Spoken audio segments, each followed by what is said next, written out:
Your Royal Highnesses, Excellencies, distinguished guests, dear award recipients of the ECF Princess Margriet Award, dear friends and colleagues, dear comrades, dear Theo.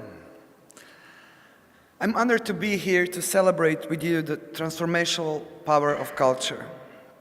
Culture as an agent of change, culture as a process of exchange, culture as collaboration, culture as commons, culture as public good. Cultural action as political action, tactical action, institutional innovation, hybrid partnership across and against fields, sectors, and disciplines.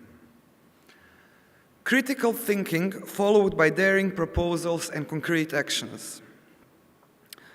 These are, in my opinion, not only terms that describe Theo's understanding of culture and his modes of operation, but are qualities which are really needed for an effective cultural and political activism in Europe today.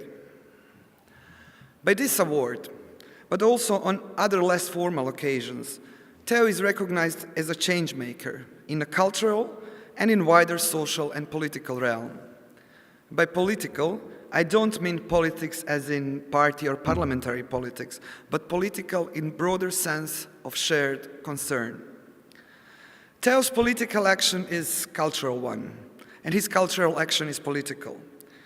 He is a non-conformist cultural activist who has the ability to think strategically and in the same time to act tactically, to recognize and seize the opportunity. He brings together people and institutions that wouldn't otherwise come together and motivate them to engage in struggles beyond their immediate interests and needs. Theo's activism is deeply rooted in new forms of cultural action, which have been emerging in parallel and despite of traditional cultural institutions, which still desperately try to protect themselves by staying in seemingly secure, inward-looking, privileged position outside of social dynamics. These new artistic and cultural practices, based on broad socio-cultural alliances, oriented towards transformation of institutional context and promoting the values such as openness, free creativity and experimentation, inclusiveness, social agency, collaboration rather than competition, they are in continuous confrontation with a firm and rigid, yet already shaken system, as we heard. The dominant neoliberalism undermines not only culture, but destroys European social traditions such as free and accessible education and healthcare, or affordable housing, and relentlessly depletes our common natural resources. We live in an environment driven by a rational idea of limitless growth. In the economic and financial crisis that has come to be accepted as normal and lasting state of affairs, where responsibilities for conditions in which we live are more and more individualized, and where our model of democracy is in serious structural crisis. Therefore, cultural activism, as well as any other struggle for the welfare of society, needs to act in the political arena.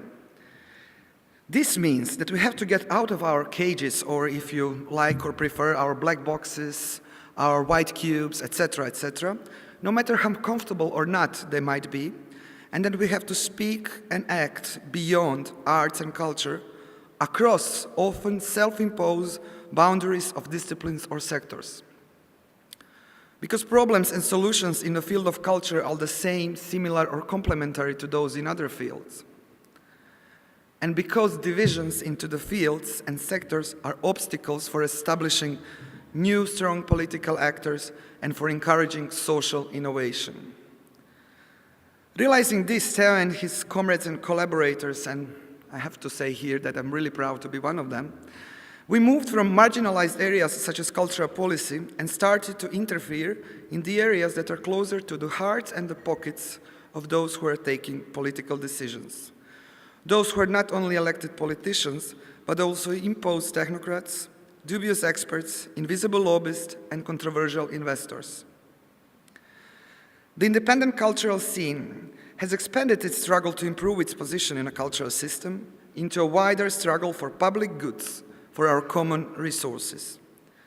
Together with youth, environmental, human rights, and other organizations, encouraged by Teo's energy, passion, ideas, willingness, and strength to connect and mobilize diverse people, independent cultural scene engaged in a political struggle that will simultaneously aim at a variety of issues. So, for instance, Teo was a driving force in attempts to secure means for production of independent culture. One of the accomplishments is a new cultural infrastructure, such as Culture and Youth Center Pogon, in which I work now.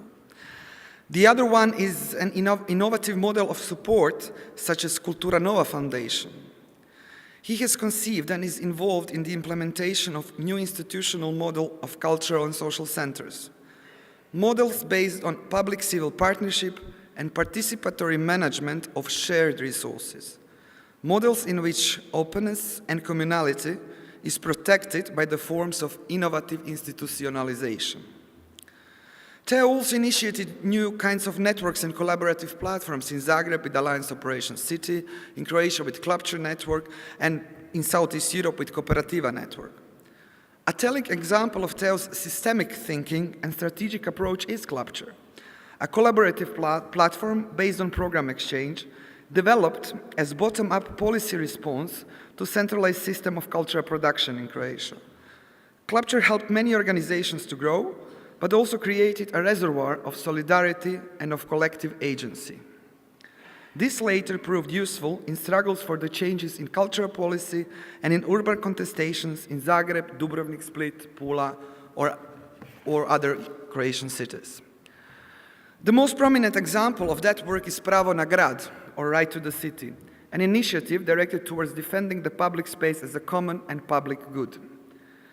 Despite the overwhelming support of the citizens for that initiative, the political class has time and again decided to work against the interests of citizens.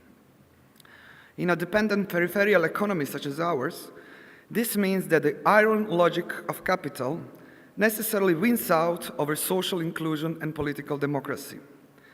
As our governments in Croatia and other European countries, under pressure to decrease deficit, are pushing to privatize public resources and commercialize public services, the alliances that have formed around Pravo na grad are scaling up and reaching out to the other social actors to fight the trend. Therefore, Teo is linking various local initiatives across Croatia in the struggle for spatial justice. At the same time, he enables strong coalitions between civil society organizations and the trade unions against the privatization of public infrastructure, of capital public assets, and of our natural resources.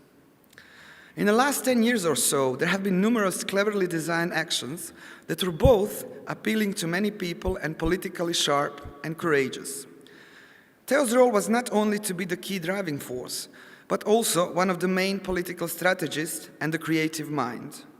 Every action was carefully thought through with regards to its political relevance, planned with precision and creativity with regards to its form of manifestation, and organized tactically so as to seize on a particular opportunity for intervention, using capacity for collective action built through a coalition of people and organizations. Although Teo was never scared to be on the front line of many risky moves, he did not take the position of charismatic leader that needs followers. Neither did he use these accomplishments to provide an established position for himself. On the contrary, he has always presented his work as a part of collective endeavor and insisted in sustaining his independent position. However, this is not a statement of his modesty, but of his belief and stubborn insistence on the importance of tactical action in ongoing struggles for communal and the public. This award is actually the first institutional public acknowledgement of his immense contribution. However, it is not the celebration of his life work. He's too young for that, and there's much to be done by him in the future. But it is a celebration of collective action that is able to produce a positive social and political change, an action that is conceived and pursued beyond sectorialism and narrow divides. This action, at its core, has a notion of culture as transformative force and results in experimental forms of commoning and democratic participation in new models of institutions that reinvent themselves in order to fulfill the real needs in our society.